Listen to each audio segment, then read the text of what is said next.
როდის გამოიყენება დაბალდოზიანი კატე კვლევა? დაბალდოზიანი კომპიუტერული ტომოგრაფია არის თანამედროვე უსაფრთხო და ეფექტური გამოსახულების მიღების მეთოდი, რომელიც ინარჩუნებს დიაგნოსტიკურ სიზუსტეს და ამავე დროს ამცირებს რადიაციულ რისკს.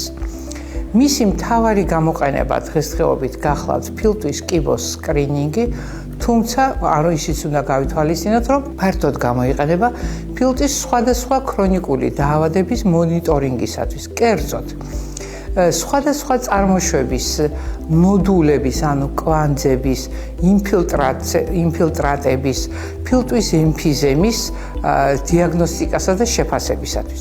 როგორია პაციენტის შერჩევის კრიტერიუმები? დაბალდოზიანი კომპიუტერული ტომოგრაფია დღესდღეობით ყველაზე კარგად გამოიყენება ფილტვის კიბოს ადრეული დიაგნოსტიკის სკრინინგში. სკრინინგი ეკუთვნის პაციენტებს, რომლებიც არიან 50-დან 80-მდე ასაკში. ყველა მწეველი პაციენტი, მიუხედავად სიგარეტის ტიპისა, იქნება ეს ელექტრონული თუ ნებისმიერი მოდიფიკაცია მისი, აგრეთვე ეგრეთ წოდებული ყოფილი მწეველები, თუ სიგარეტზე თავის დანებებიდან გასულია 15 წელიწადზე ნაკლები. როგორია სკრინინგის ჩატარების სიხშირე?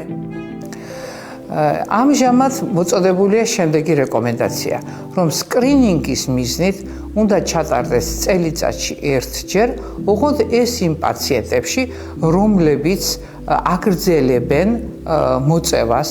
მეორე კატეგორია პაციენტებისა ეს გახლავთ თუკი 15 წელზე ნაკლებია გასული მოწევის შეწყვეტიდან და მესამე, როდესაც მისი ჯანმრთელობის მდგომარეობა იძლევა მკურნალობის ჩატარების საშუალებას. რა არის სკრინინგის უპირატესობა?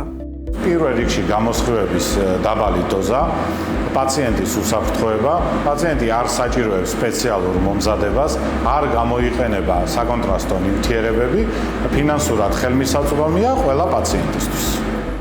როგორია ზოგადი სტატისტიკა?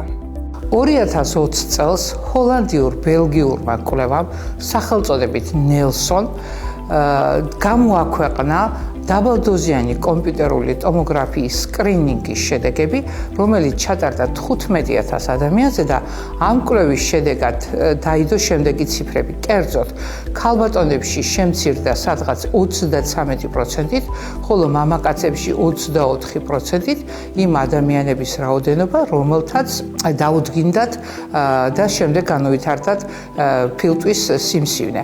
კვლევა მიმდინარეობდა 10 წლის მანძილზე და საბოლოოდ ამერიკის კიბოს ასოციაციამ გამოაქვეყნა ესეთი მონაცემი, რომ დაბალდოზიანი კომპიუტერული ტომოგრაფიის სკრინინგის გამოყენებით ამერიკის შეერთებულ შტატებში ყოველწლიურად შეიძლება 60,000 ადამიანის სიცოცხლის გადარჩენა.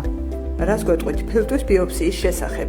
დაბალდოზიან კომპიუტერულ ტომოგრაფიას ძალიან ფართოდ ვიყენებთ ფილტვის კიბოს დიაგნოსტირებისთვის, ფილტვის ბიოპსიისთვის ან ოპერაციისთვის მოსამზადებლად. აღნიშნული კვლევის მეთოდი დაინერგა და წარმატებით ხორციელდება ქუთაისის საეკლესიო საავადმყოფო ქსენონში.